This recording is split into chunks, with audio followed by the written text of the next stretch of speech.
Hello everyone, welcome to my channel learn with Apeksha. आज हम पढ़ने वाले हैं cardinal approach and ordinal approach. इसके पहले हम समझेंगे इस वर्ड यूटिलिटी का मतलब। यूटिलिटी क्या होती है? यूटिलिटी का मतलब होता है power for good to satisfy human wants. इसका मतलब एक गुड की इतनी पावर है कि वो ह्यूमन के वांट्स को क्या कर सकती है? सेटिस्फाई कर सकती है, उसको बेनिफिट प्रोवाइड कर सकती है। अब बेनिफिट कैसे? कोई पर्सन है, अगर वो अपने इनकम का कुछ परसेंट अगर गुड्स पे खर्च करता है तो उससे मिलने वाली जो यूटिलिटी है वो कितनी है।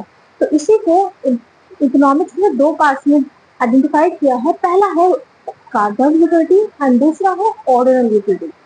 कार्डिनल यूटिलिटी का मतलब होता है ऐसी यूटिलिटी जिसको हम क्या कर सकते हैं? मेजर कर सकते हैं। मतलब मेजर कैसा? In terms of number. अगर कोई चीज हमने कंज्यूम करने के बाद हमें सेटिस्फैक्शन मिल रहा है तो सेटिस्फैक्शन को हम कैसे मेजर कर सकते हैं? लाइक 1, 2, 3, 4 एंड ऐसे। इस टर्म में 1, 2, 3 के 4 के टर्म से अगर हम किसी अपनी यूटिलिटी का मतलब होता है यूटिल्स, अगर यूटिल्स को मेजर कर पा रहे हैं तो वो हमारा जो अप्रोच होता है वो हमारा होता है कार्डिनल अप्रोच। हमारी सेकंड एजम्पशन है कंज्यूमर इज रैशनल। रैशनल का मतलब होता है कंज्यूमर ऐसा होना चाहिए जिसके अंदर बार्गेनिंग कैपेसिटी होनी चाहिए। फॉर एग्जाम्पल, अगर कोई भी पर्सन है, अगर वो 100 रुपए लगा रहा है तो 100 रुपए वो किस तरह से खर्च कर रहा है जिससे मिलने वाली जो थी वो उसके 100 रुपीज क्या हो? बराबर हो। वही कंज्यूमर हमारा क्या कहलाता है? रैशनल। तो यहाँ पे इस एजम्पशन में बोला गया कंज्यूमर क्या होना चाहिए?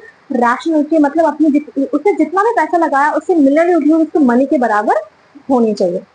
फोर्थ है हमारा marginal utility of money is constant. यहाँ पे हम बात करते हैं वर्थ ऑफ मनी।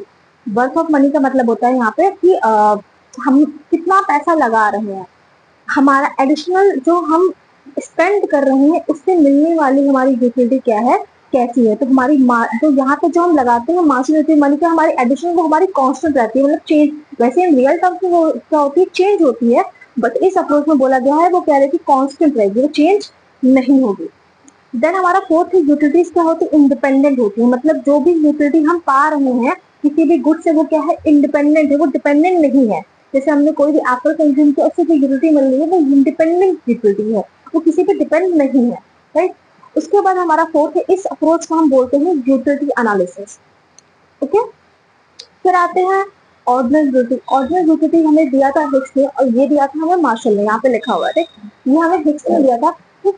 इसके भी कुछ अजम्पशंस है। पहला है हमारा utility can not be measure. मतलब हम यूटिलिटी को मेजर नहीं कर सकते।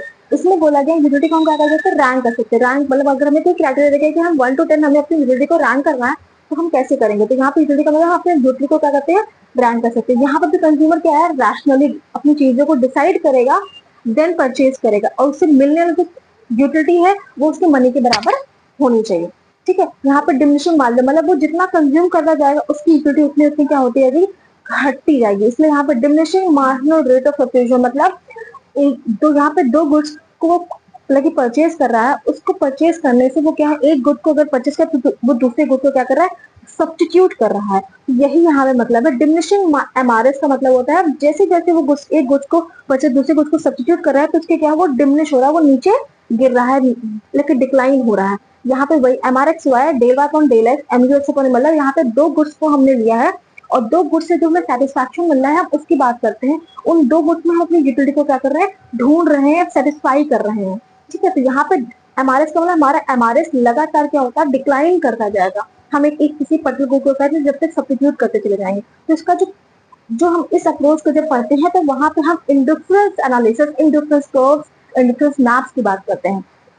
आई होप आपको ये सारी चीजें समझ आई होंगी और इस ऐसे ही इकोनॉमिक्स की अच्छी वीडियोस के लिए प्लीज मुझे फॉलो करना ना भूलिए। Thank you for watching.